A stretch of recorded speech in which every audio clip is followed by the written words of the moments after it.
Welcome to a podcast to heal your soul, where we explore the path to emotional well-being and inner peace. I'm your host, Lela. And I'm your host, Calli. And together we'll navigate the challenges of life and everything in between, so you can heal, grow, and thrive. Let's begin the journey to a healthier, more peaceful you. The materials and content within this podcast are intended as general information only and are not to be considered a substitute for medical advice or treatment. Hello and welcome to another episode of a podcast to heal your soul. I'm your host, Calli, and I'm here with my co-host, Lela. How are you today, Lela? I'm great, thank you. Good, I'm glad to hear that. Sounding better than last week's episode. Yeah, it's getting better. Super It's getting improvement. better. Yeah. So today we're talking about mental health. It is May, it is Mental Health Awareness Month, and we wanted to discuss our journeys on this path and our journeys with mental health and our struggles to survival to success stories, right? And then how we're still navigating it because we still go through ebbs and flows. Right. There's just such a stigma on mental health, and there's so much shame behind it when really, actually, it's just another disease. It is. You know, it's I don't know what the stigma is all about, but I don't know. I have some statistics. I can't even say that. Do you want to share those now? Or Sure. Okay. Let me just share those now. Okay. Okay. So 1 in 5 U.S. adults, about 58 million people, experience mental health each year. Over 50% of adults with mental illness don't receive treatment, and I think that's because The stigma. They're embarrassed. Anxiety disorders are the most common mental illness, affecting 19.1% of U.S. adults annually. Suicide is the 11th leading cause of death in the U.S. and second among ages 10 to 34. Isn't that crazy? That's really sad. I'm in emergency medicine and I see a lot of charts on a daily basis and a lot of young people coming in with suicidal ideation, you know. Mm-hmm. Life's hard, you know. Social media sometimes makes it harder. 70% of youth in the juvenile justice system have a diagnosable mental health condition. People with serious mental illness die 10 to 25 years earlier than the general population, largely due to treatable medical conditions. Mental health related ER visits, speaking of emergency medicine, increased by 24% for children aged 5 to 11 and 31% for adolescents aged 12 to 17 during recent years. Yeah. Isn't that astounding? That is wild. And It says a lot. there's so much I want to say to that, but going back to the stigma, I wanted to kind of talk about my journey with the stigma and how it started for me, because I remember being a kid and my mom saying, I'll take you to therapy, I'll take you to therapy, I'll take you to therapy. And I said, no, everybody will know, everyone will know. And then she was like, I'll take you to Pittsburgh, which was an hour away from our town. It was a big city. And I said, no, they'll know. And I did not get help for so long because I was so terrified that people were going to know and make fun of me. Wow.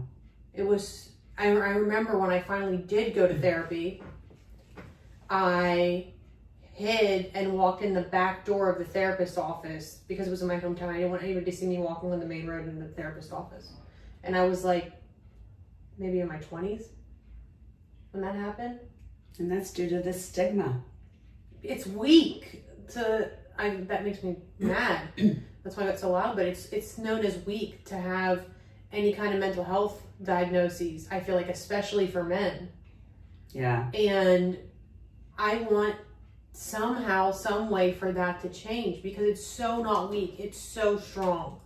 It is so strong to admit that you have a mental health diagnosis or admit that you need help and to reach out for help and to stand firm in your healing journey and to really change and make an effort and do the work needed to do in order to heal. It is so strong. It is not weak. I couldn't agree more with you. Yeah. You know, a lot of people, they work on their physical health a lot, and their mental health just kind of takes a back seat. Mm-hmm. A lot of times, though, if you are working on your physical health, it does help your mental health as 100%. well. But I get you.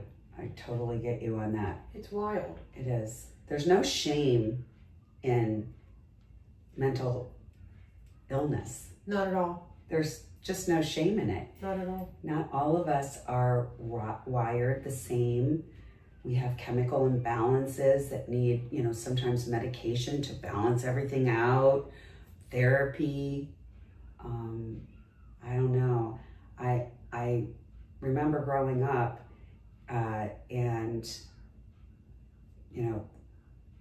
I had some Amish relatives, and there was a certain individual that had mental illness, Mm-hmm. and it was looked at like she had a demon within her. That's so sad. Isn't that so sad? That's so And sad. so, and like psychiatrists are, they have like, at least me growing up, I was told psychiatrists are not good. You should go to your minister for therapy or something like that. Mm-hmm. And that's just crazy. And they've come a long way since then. But yeah, just, I don't know. Quacks. They're quacks. Yeah. I don't understand. Or they're just not, they're too scientific, so they're not religious, so they're evil. Yeah. Is kind of my impression as I was growing up, that was instilled into me. Yeah, absolutely. It's just so sad to me that people don't reach out for help because of that stigma. And it makes me, and I was one of those people, I didn't reach out for help. I started with suicidal ideations when I was 15. I never told a soul until I was 26. So let me ask you this. Why did you have suicidal ideation at 15?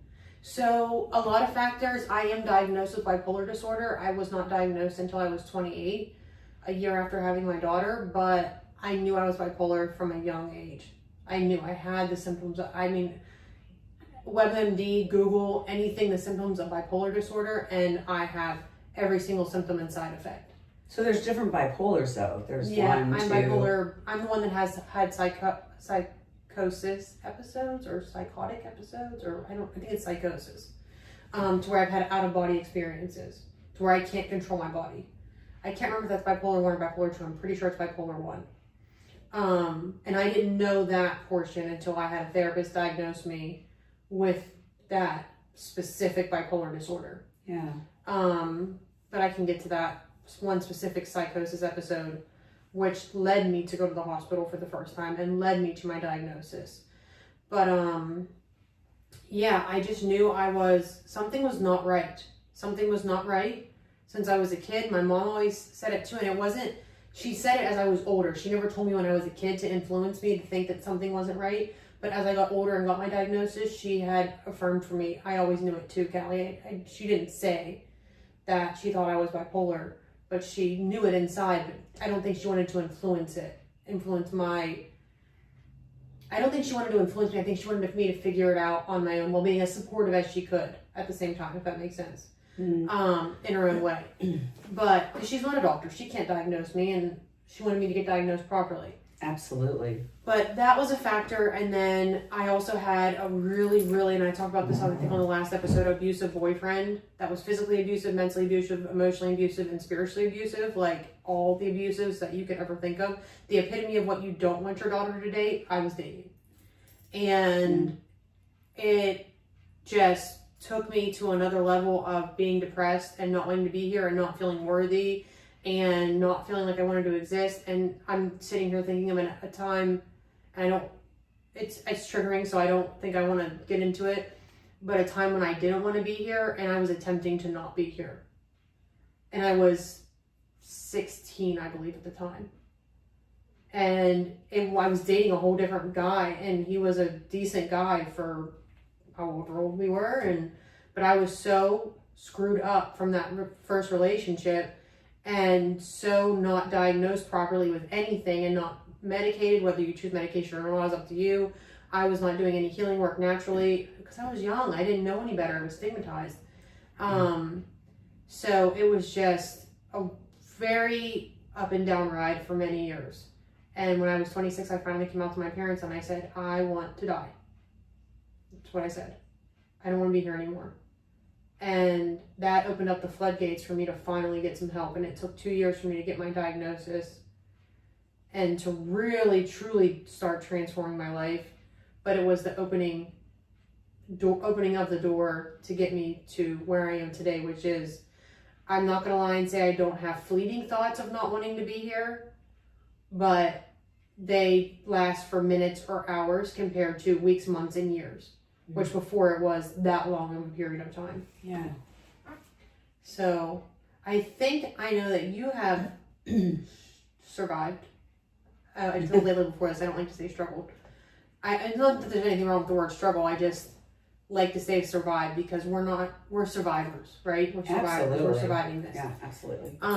If you want to talk about it, I think you have had feelings like mine, maybe not at the same age or in different points of your life. Definitely fleeting feelings of not wanting to be here anymore. There was a time, if I would have had a gun in my house, I would not be sitting here right now. Mm-hmm. And I haven't admitted that. Well, I've admitted it to you. Yeah. Close friends, I would never tell my mother that. But hey, Mom, that's how I felt. And it wasn't that long ago. It wasn't that long ago that I felt like that. But throughout my life, I've dealt with like situational depression, when I was, dating that cop, and, after I got out of that abusive relationship, I remember taking a whole bunch of diet pills. Wow. With the intent of, killing myself. Mm-hmm. And I remember taking them in my room and going down in the living room with my family, and they had no idea. And I had taken 10, maybe, 15 diet pills. I just remember shaking out of my mind, because it speeds up your heart rate and all that stuff. Taking a diet pill. Oh my God. I was like, I can't imagine. But I did that with intent to hurt myself. Yeah. And this is the first time I've really admitted that to anybody, but I did do that. And life is, I don't know, it's almost like I'm sitting here today, I'm happy, I'm healthy, I'm doing what makes me feel great, making my pain my passion.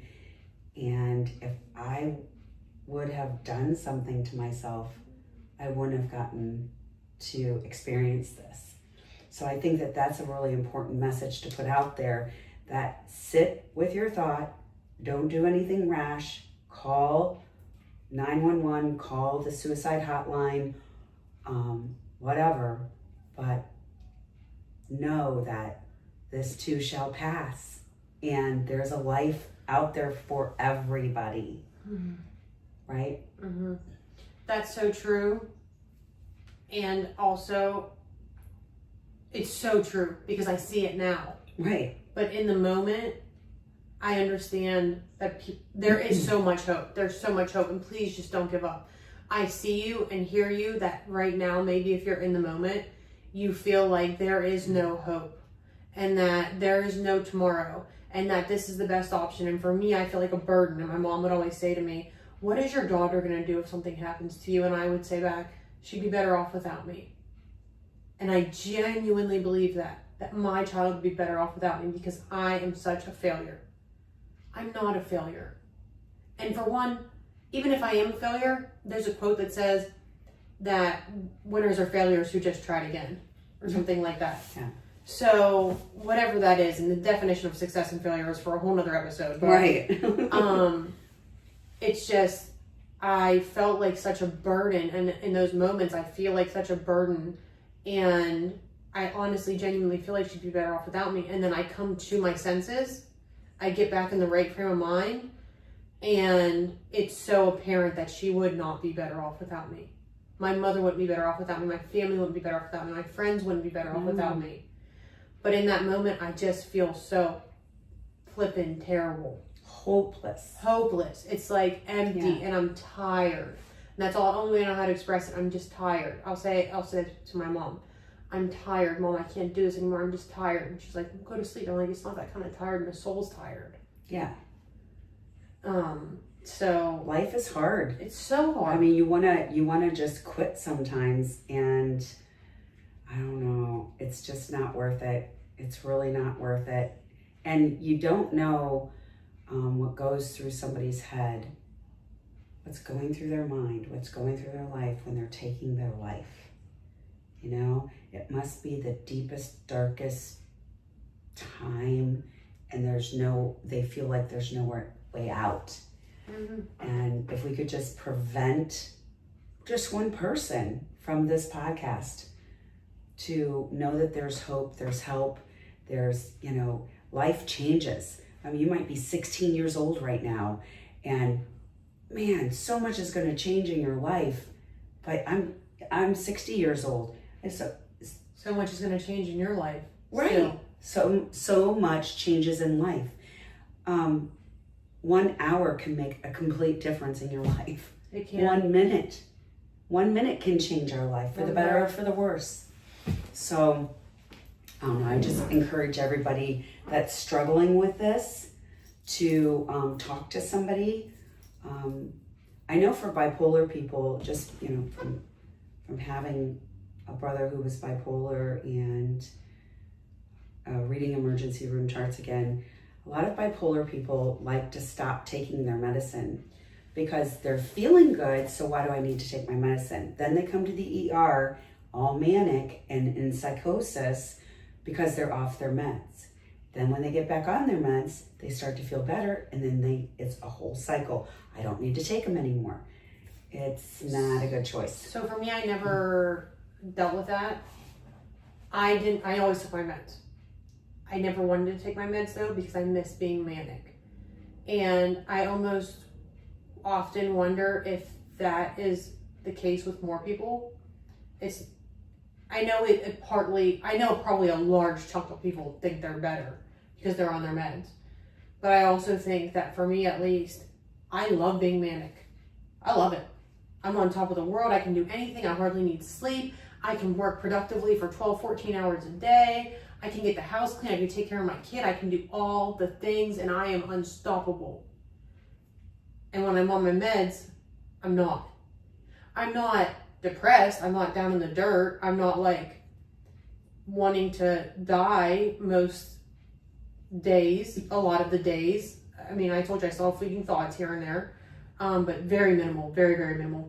But I'm just regulated now. Yeah, you're balanced. Yes. And coming from a place of mania, it's hard to be regulated because you miss that unstoppable person you were. Is it like euphoria? Or yeah, it's like you're on top of the world. I'm going to equate it to something, but it's like you're high, but it's a natural high. Oh.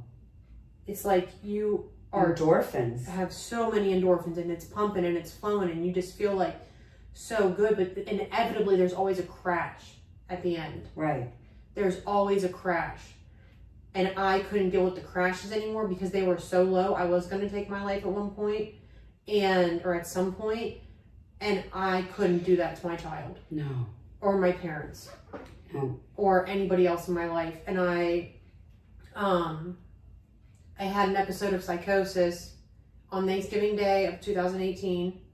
I was in the tub with my daughter when she was 1, and it was pretty full.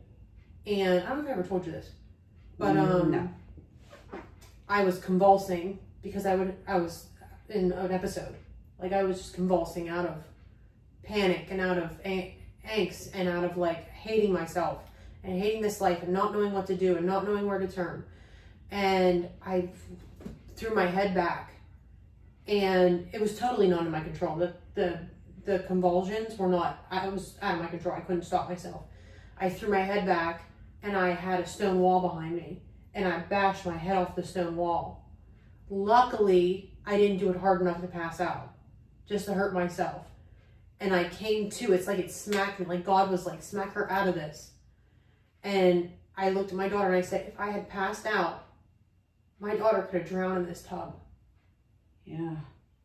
She wasn't big enough to get herself out of the tub. And I texted my mom and I said, you need to call my cousin. Because my mom was in Florida, I think, or traveling the U.S. I'm not really sure. And I said, you need to call my cousin. I need to go to the hospital. I'm not okay. And I said, I can't call her myself because I'm too embarrassed. So she came and picked me up. She took care of my daughter for 3 days. And that's where I got my diagnosis finally. And I remember the psychiatrist saying, do you know what bipolar is? And I said, it was like a weight lifted off my chest. Finally, someone diagnosed me properly. I was diagnosed with ADHD, anxiety, depression, which I do have anxiety and depression too, but like so many different diagnoses that weren't right. And he said, do you know what bipolar is? And I said, yes, I have known that was it for so long. And I said, thank you. Thank you for giving me the permission to know that I was right. So I got on the right meds, and it's been a journey since then, but that was what started it all and got me to a point where I don't feel like I want to die every day of my life. Right. I mean, just like people take medicine for cancer. It's the same thing. It's a disease. It's the same thing. You need a rewiring in your brain, and the medicine helps. But again, if you don't want to take medicine, I mean, some people are opposed to it. I don't know how you feel about that, but well, I mean, I think it's to each his own. I think to each his own. I think consult a professional. And but there's nothing like if you are feeling like you have a chemical imbalance in your brain and you're feeling depressed more days than not and you're hopeless and you don't want to do anything or whatever. For me, I'm on an antidepressant and anti-anxiety, and it keeps me stable and it helps me, and there's no shame in it. Mm-mm. You know, most of the women in my life that I know, especially at around my age, we all take happy pills. We call them happy pills because they stabilize us.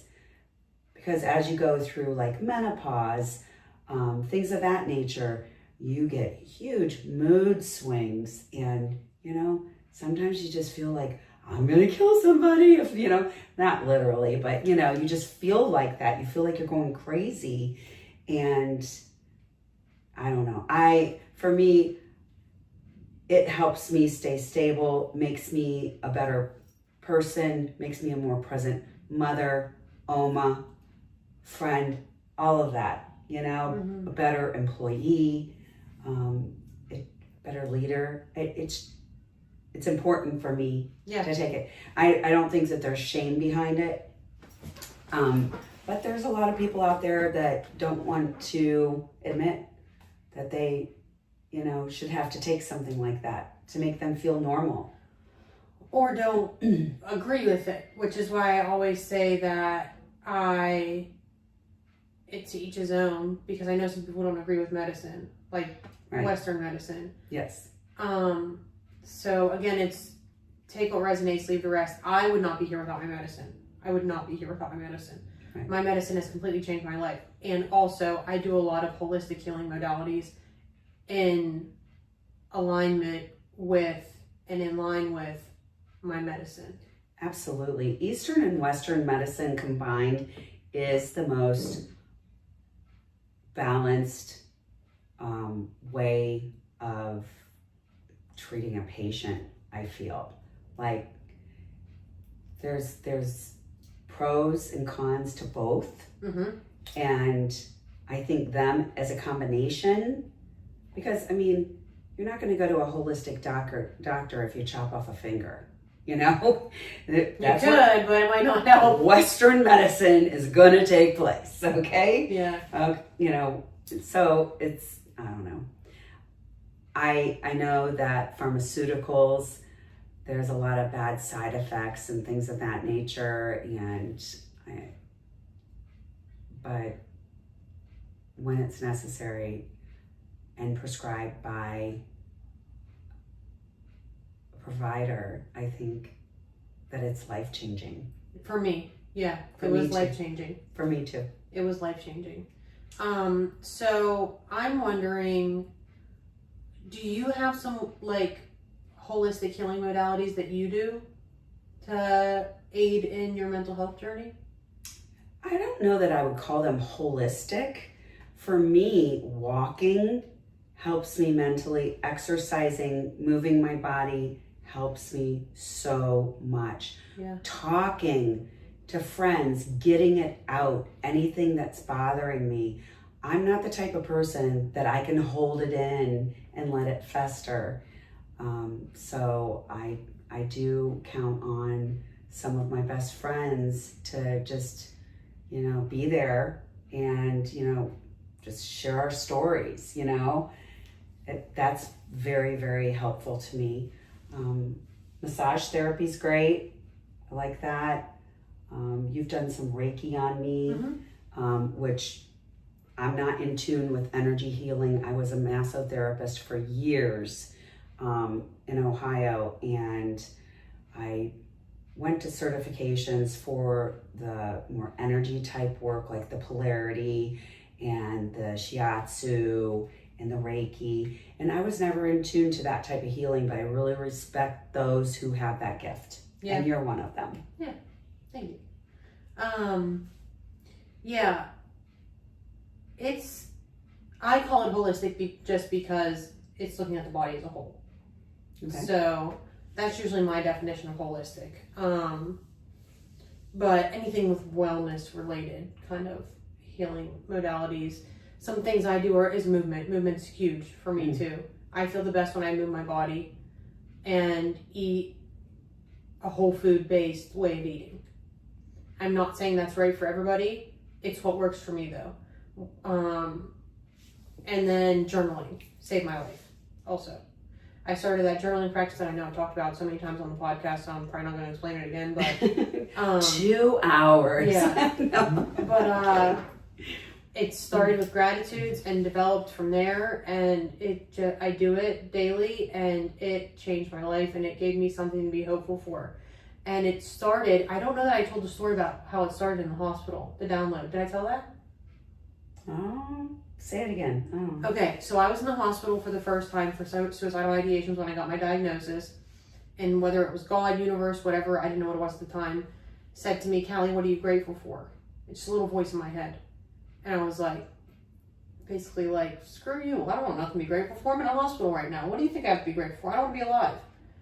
And the voice said, Calli, what do you have to be grateful for in this moment? And it's so vivid and clear to me this is happening. And I was like, all right, I'll do it. Reluctantly, but I'll do it. And I was like, well, I got that bed right there. I mean, it's plastic because I can't sleep in a real bed. I had a mattress, but I was like, I'm sleeping in a plastic bed, but at least it's a bed to sleep in. I was like, and I have food that's paid for by my insurance, so that's pretty cool. And then I was like, and my daughter's safe. And I'm safe. And I can breathe. And it was just little stuff like that, and it kept going and going and going. And then I was like, oh, I have so much more to be grateful for than I ever knew I did. And I started writing it every day. And it changed my perspective and my mindset immensely. Immensely. So that's a strategy that I use that's really helpful for me. I do like doing energy healings. I do them all myself, or I get them done by other energy practitioners. I pull oracle cards for guidance, which helps. I meditate, which is greatly helpful. This is all part of my 2-hour morning routine, so. Here we go again.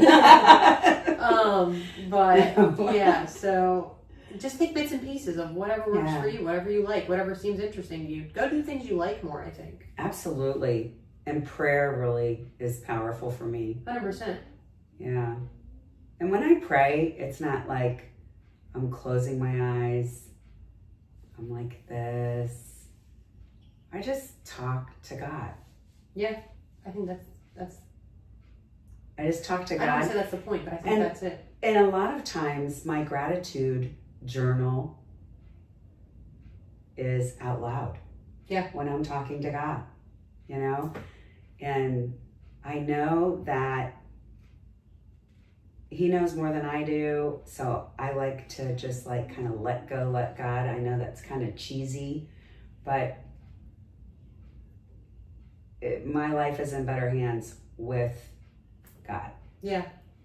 100%. Steering the wheel. What did you say last week's episode? Something like God made your body. It's about being a temple. Yeah. We're all a temple. Our bodies are a temple of God. This is how I look at it. And we need to respect our bodies and do what's right for them. Exercise, eat right. You know, I have a long way to go on that. I've really fallen off the wagon on that. But just remember, your body is God's temple, and make sure that you're treating it with kindness and you're filling it with love and goodness. 100%. Yeah. Yeah, I love that so much, and that's your mind too. And yeah, just taking care of it as much as you can, whether it be reaching out for help from professionals, from supports, getting medicine, doing all the things, doing a couple of the things. Just do it, because you're so worth it. You're so worth it. Yep. There's nothing worse than wasted talent. That's from a movie, The Bronx Tale. Okay. And it's when this character named Sonny is telling Collaggio this, you know. Anyway, but there's nothing worse than wasted talent. And how can you be at your best if you're not taking care of your mind, body, and soul? Mm-hmm. You know, how do you know what your talents are, what you're capable of, if you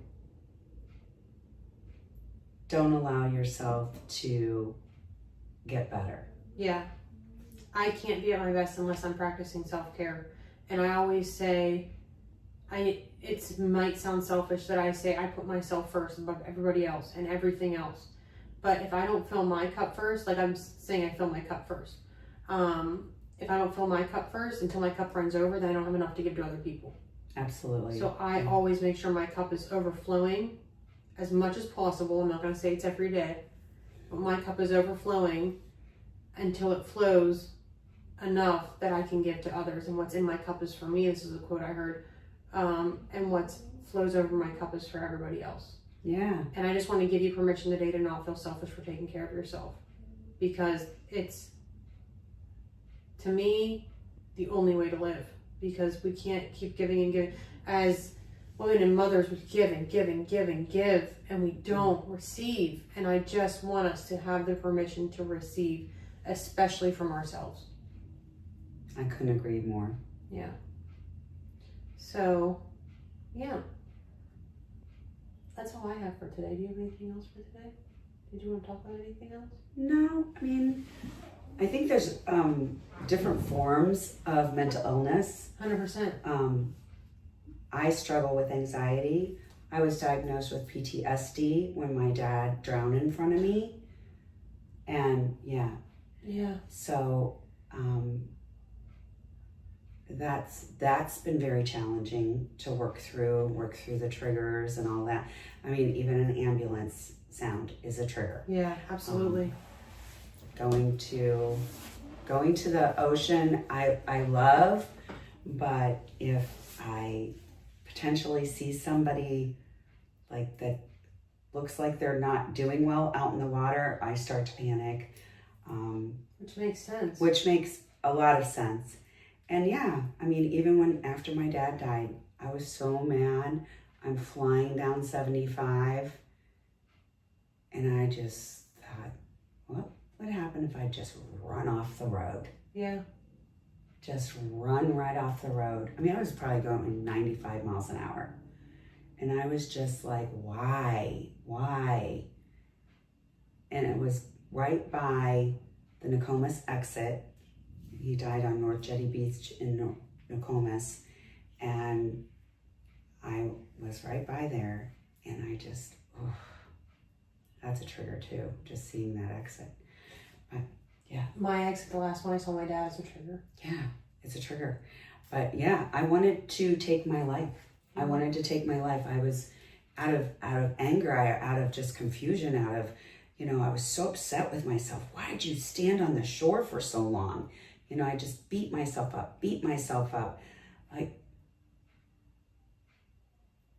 and to this day, I beat myself up because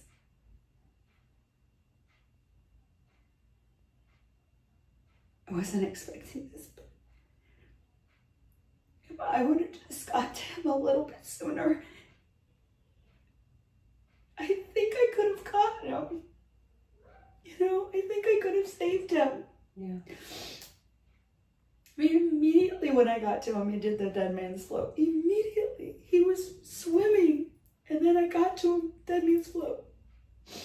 So it's just like, I don't know. It's very traumatic. And trauma in our lives is something that we need to talk about. 100%. We can't just harbor it. In fact, for the longest time, for like the first year, I couldn't really talk about the story. I couldn't explain it without doing this. I mean, I haven't cried like this in a long time over it, but something just struck me about it. But it's very, trauma's hard to deal with, and I can't recommend enough. Like, if you're not going to get a therapist, have faith and confidence in the friends that you trust and talk to them. They'll listen and they'll help you through it. Yeah. Find a support system, absolutely. And I know if you feel like you don't have a support system right now, it's really hard. But I promise you there is a support system out there waiting for you. Absolutely.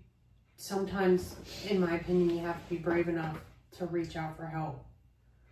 And there's grief groups. There's mental health support groups, there's AA if you're going through addiction, NA if you're going through addiction. There's so many different support groups. And I just encourage you to find one. And I think we have both found a good community amongst our friends and family, and they help walk alongside us when we are feeling like we can't get to the next step. Right. So, you said you haven't cried in a while. I wonder about that. Yeah. Like, when I'm telling the story, I usually can just tell the story. Do you feel any type of way about crying, or have you just gotten to a point where it doesn't make you cry anymore as much? Let me just fix my top. Excuse me.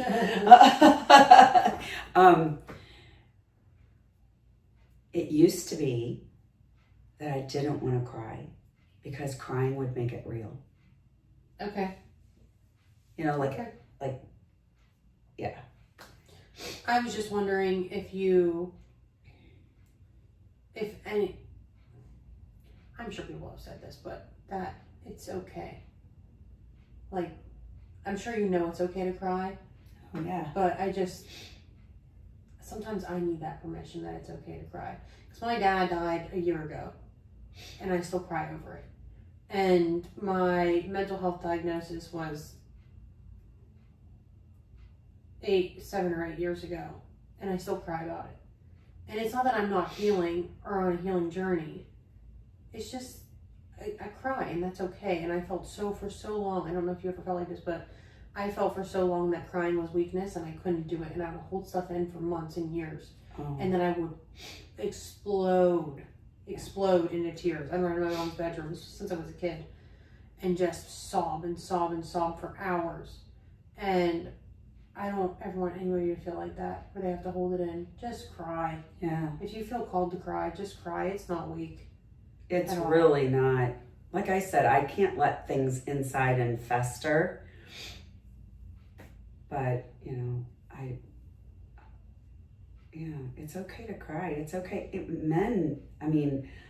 I think it's so touching when I'm with a man and he can actually cry in front of me. I think that shows so much strength and confidence and vulnerability. And vulnerability is authenticity. Mm-hmm. And that's the highest vibration is authenticity. Did you know that? It's a higher vibration than love. Oh, well, I should be vibrating very high then. Because I'm pretty authentic. To a fault sometimes, as some people tell me. Not to a fault. Yeah, I like that too. I like when men and women can be vulnerable and be open and honest about their emotions and feelings and thoughts in friendships and partnerships, and be able to cry thing to cry. Like, it's so hard not to. It's part of healing, though. It's so part of healing. It's so part of healing. Yeah. It's part of healing to get it all out, you know? It's a release. Yep. Don't hold it in. Mm-hmm. So, yeah. What else? That's really all I have. I'm really proud of you for making it this far and keeping going every day. I'm proud of you, too. Thanks. We learn something new about each other every time we sit down and talk. We are friends. We are, actually. We talk quite a lot. Yeah, but these subjects, aren't necessarily... They're not talked about as much. Right. And that's why we have this podcast and Beau-Ho living in general, is because we want it to be more accepted and talked about and navigated through in community and in healing and all those things. Like, we just don't want you to feel alone any step of the journey. Right. Because you are so not alone. You're really not. That was the whole concept, is to talk about things that nobody wants to talk about. Generations before us would never sit down and talk about this kind of stuff.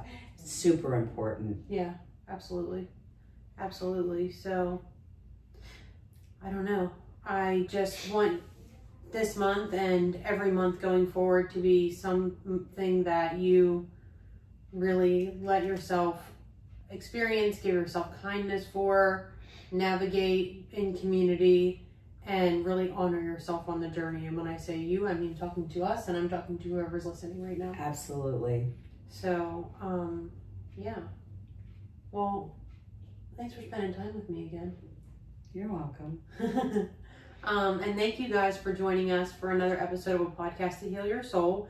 Don't forget to like, subscribe, follow on whatever platform you listen to. We really appreciate it, and we will see you next time. Stay well. Thank you for tuning in to this episode of a podcast to heal your soul. Remember, healing is a journey, not a destination. Every step, no matter how small, brings you closer to the peace you truly deserve. Don't carry your secrets to the grave. Let's talk about them and transform the world. Until next time, take care of your soul.